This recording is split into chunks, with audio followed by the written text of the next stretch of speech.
आपका स्वागत है और एक नई वीडियो में। आज हम बात करेंगे डंजो के बारे में।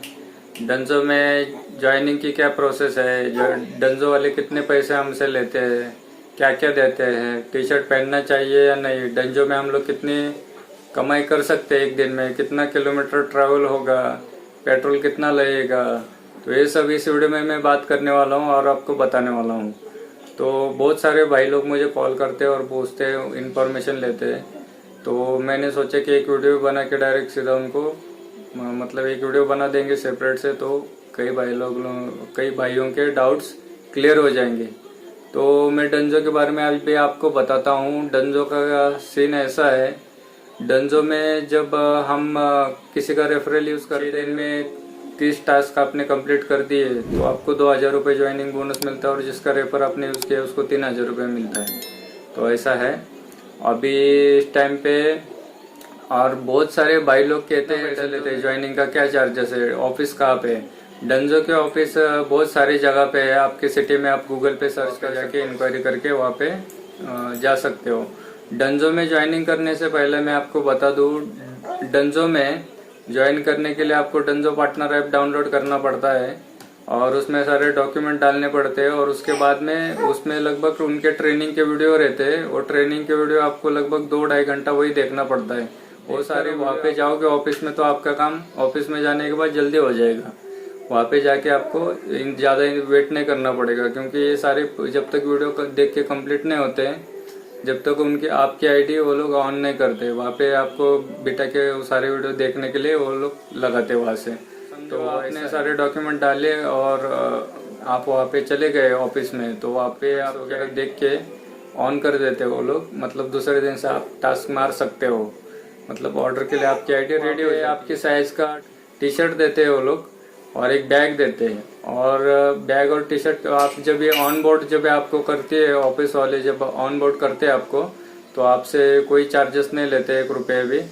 और आप बैग और टी शर्ट लेके वहाँ से निकल जाना, बस घर आ जाना। तो उसके बाद में अभी और एक सवाल ये उठता है कि कंपनी हमसे कितना पैसा लेगी। कंपनी हमसे इस टाइम पे 1,200 रुपये ले रही है। कुछ कुछ सिटी में डिफरेंस भी हो सकता है, मुझे पता नहीं। मैं पुणे का बता रहा हूँ आपको। 1,200 रुपये ले रही है। पहले हफ्ते में आपसे आपके अकाउंट से 600 रुपये काटेगी। अगर 600 से ज़्यादा की आप इनकम कर लेते हो तो 600 ही काटेगी, और उसके दूसरे हफ्ते में आपसे 600 रुपये काटेगी। तो इस तरह से आपको 1,200 रुपये काटेगा। और समझो कि 2 हफ्ते में आपने 2-4 ही टास्क किए, 600 रुपये भी नहीं बने, तो पैसे वो जो उनके जो अमाउंट है वो वैसे पेंडिंग में पड़ेगी। आप जब टास्क करोगे वो सारा पैसा, जब तक 1,200 रुपये, कहने का मतलब है जब तक 1,200 रुपये कंपनी को नहीं मिलता वहाँ के सारे पैसे, जब तक 1,200 उसको कंपनी को नहीं मिलता जब तक। तो ये हो गया अभी इनकम के बाद। डंजो में पेमेंट कब होता है? डंजो में पेमेंट का मेथड यह है कि डंजो में पेमेंट होता है सोमवार के दिन दोपहर को, सुबह 7-8 बजे से दोपहर को 3-4 बजे तक हो जाता है सब लोगों का पेमेंट। तो डंजो में वीकली पेमेंट होता है, ये सीन है डंजो का। डंजो में एक एक्सपेक्टेशन रेट जो होता है वो 100 ही हमें रखना होता है। मतलब डंजो जो हमें टास्क देगा वो टास्क हमें करना ही पड़ता है। वो टास्क अगर हम नहीं करेंगे तो हमारा एक्सपेक्टेशन रेट जो है वो पूरा, एक ही ऑर्डर हम लोग कैंसिल, मतलब उठाया नहीं तो पूरा टास्क बजने दिया। हमारे पास ऑर्डर आया, बजने दिया, हमने ना उसको रिजेक्ट किया और ना उठाया, तो पूरा एक्सपेक्टेशन रेट उस पर 0 हो जाता है। अगर आप खुद से ऑर्डर को रिजेक्ट करते हो तो आपसे 50 रुपये पेनल्टी लेती है कंपनी। और फिर एक्सपेक्टेशन रेट जब 0 हो जाएगा तो उसके बाद में आप दिन भर में कितना भी काम कर लो, आप इंसेंटिव आपको नहीं मिल पाएगा। आपके एक्सपेक्टेशन रेट जैसे वो एक भी ऑर्डर आप मिस कर देते हैं डंजो में तो आपको इंसेंटिव मिलना बहुत ज़्यादा मुश्किल है। इंसेंटिव के लिए आपको बहुत ज़्यादा दिक्कत होगी पूरे हफ्ते। ऐसा नहीं कि आज जो टास्क आपको डंजो देगी वो पूरा टास्क आपको करना है। अगर आप एक टास्क भी मिस कर देते हो उसके बाद एक्सपेक्टेशन रेट जब आपका पूरा 0 हो जाता है तो आपको फिर से एक्सपेक्टेशन रेट बढ़ाने के लिए आपको दिया हुआ और जो इसके आगे जो भी ऑर्डर्स आपको आएंगे वो आपको उठाने पड़ेंगे। अगर आप ऑर्डर्स नहीं उठाते हो तो एक्सपेक्टेशन रेट आपका नहीं बढ़ेगा, जैसा कि जैसा रहेगा। एक्सपेक्टेशन रेट बढ़ाना है तो आपको हर एक ऑर्डर फिर से उठाना पड़ेगा जब उसको 100 तक हो जाएगा। 100 तक वो एक्सपेक्टेशन रेट 95 और 100 रहेगा तभी आप इंसेंटिव ले पाओगे, नहीं तो आपका फिर डंजो में कौन सा भी इंसेंटिव आपको नहीं मिलेगा। जो टास्क कंप्लीट करोगे उसी का आपको अमाउंट मिलेगा।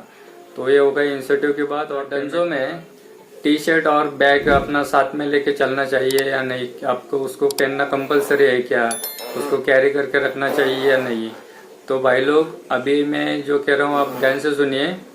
अगर आपने समझो बैग नहीं लेके गए या टी शर्ट नहीं लेके गए तो आपको कभी बीच में वेरिफिकेशन मांग लेता है एप्लीकेशन। हर कोई कंपनी बीच बीच में वेरिफिकेशन मांगती है। 2 या 3 टास्क कंप्लीट हो गए तो आपको वेरिफिकेशन मांगते हैं, या कभी दिन भर में कभी भी आपके पास वेरिफिकेशन आ जाएगा। वेरिफिकेशन कीजिए, टी शर्ट और मास्क के साथ में एक फोटो दीजिए और एक बैग का फोटो दीजिए, हमें कंपनी मांगती है। उस टाइम पे अगर बैग और टी शर्ट आपके पास नहीं होगा तो बहुत ज्यादा दिक्कत हो जाएगी। आप फिर डंजो ऐप में कुछ नहीं कर सकते, आप जहाँ पे हो वहाँ पे फंस जाओगे। आपको टी शर्ट और बैग का फिर उस टाइम को फोटो देना ही पड़ेगा वेरिफिकेशन आया तो। अगर आपके पास टी शर्ट और बैग नहीं है तो आप बुरी तरह फंस सकते हो, और इस कंडीशन में भी आप फंस सकते हो। और एक कंडीशन कौन सी है कि आपके पास समझिए आपके पास टी शर्ट और बैग आपने साथ में नहीं लिया, आप घर पे रख के ऑर्डर कर रहे हो और बाई चांस स्टोर का ऑर्डर आ सकता है, स्टोर ऑर्डर डंजो का जो स्टोर रहता है उसका ऑर्डर आपके पास आ सकता है। उस टाइम को आपके पास बैग और टी शर्ट होना बहुत ज्यादा जरूरी है, वरना आप वैसे वहाँ पे अगर कुछ भी सामान रहता है और वहाँ पे डंजो के स्टोर पे मैनेजर वगैरह भी रहते हैं, डंजो स्टोर के मैनेजर वगैरह, तो वो लोग आपको ऐसे ही मतलब सादे कपड़े में देखेंगे, आपके पास बैग नहीं टी शर्ट नहीं है, उसी तरह आपकी आईडी को ऊपर वो लोग जगह पे पेनल्टी मार देते हैं। बहुत सारे भाई लोगों के साथ में ये हुआ है और होता भी है, अभी इस टाइम पे भी होता है। इनका कंपलसरी है टी शर्ट और बैग होना चाहिए राइडर के पास, आप डंजो में काम कर रहे हो तो। अगर वो लोग अगर चाहे तो स्टोर से आपकी आईडी भी उसी जगह पे बैन कर सकते हैं, उसको ब्लॉक कर सकते हैं। उनका अगर मतलब उनके पास उतने राइट्स है कि वो आपकी आईडी बैन ब्लॉक करके रख सकते हैं। तो ऐसा है सब सीन। तो आपको हमेशा टी शर्ट पहनना नहीं है, अगर आपको पहनने में अच्छा नहीं लगता या फिर बैग रखने में दिक्कत है तो बैग को किसी अपने खुद के बैग में डाल के लेके जाइए या थैली वैली में डाल के लेके जाइए और गाड़ी को लटका दीजिए। जब भी उसकी ज़्यादा ज़रूरत पड़ती है तभी उससे ऑर्डर मार लेना। और टी शर्ट का जब वेरिफिकेशन आएगा उसी टाइम टी शर्ट पहन के मास्क के साथ में सेल्फी खींच देना। तो ये सब ऐसा है, तो आपको इस तरह से करना पड़ेगा अगर आप पहनना नहीं चाहते हो तो, लेकिन साथ में जरूर रखना है आपको। और भाई लोग बाइक एकदम आराम से चलाइए। ऑर्डर के चक्कर में मैंने देखा कई सारे राइडर वो इतनी स्पीड में चलाते हैं, ऑर्डर भले कम हो जाए, अपनी जान बहुत ज़्यादा प्यारी है। बाइक एकदम स्लो चलाइए और अपना काम अच्छे से कीजिए और हेलमेट जरूर पहनिए। अगर आप किसी भी कंपनी में डिलीवरी का काम करते हो और किसी भी कंपनी में आपकी बाइक लगी हो या आप डिलीवरी का काम कर रहे हो, हेलमेट और बाइक एकदम अपना आराम से चलाइए और हेलमेट पहनिए हमेशा के लिए। तो ये सब सीन है डंजो का। डंजो में आपको काम करना है तो दिन भर आप लगभग 8 घंटा 10 घंटा काम करोगे तो इंसेंटिव वगैरह पकड़ के कम से कम आप 1000-1200 रुपये कमा लोगे एक दिन का, और उसमें से आपको 2-2.5 लीटर तेल लगेगा। मतलब आपके पास कौन सी गाड़ी है उस हिसाब से आपको तेल लग जाएगा 2-2.5 लीटर। आपके बाइक कितनी माइलेज देती है वो आपको पता होगी, उस हिसाब से आपको 2-2.5 लीटर 3 लीटर जो भी तेल लगने लग सकता है। तो ये सब सीन है डंजो का। डंजो में काम करना है तो ये सब आपको बातें पता होनी चाहिए। अगर आप डंजो में काफ़ी दिन से काम कर रहे हैं तो भी ये वीडियो आपको पूरी देखनी चाहिए। अगर आप डंजो ज्वाइन करना चाहते हैं तो भी ये वीडियो आपको पूरी देखनी चाहिए। अगर वीडियो आपने यहाँ तक देखी आपको कुछ इन्फॉर्मेशन मतलब मिली है इस वीडियो से, तो वीडियो को लाइक कीजिए, शेयर कीजिए, कमेंट कीजिए और चैनल को सब्सक्राइब किए बिना मत जाना। बहुत ज़्यादा मेहनत लगती है वीडियो बनाने में। तो बस इस वीडियो में इतना ही, और मिलते हैं और किसी और नेक्स्ट वीडियो में। तब तक के लिए बाय बाय।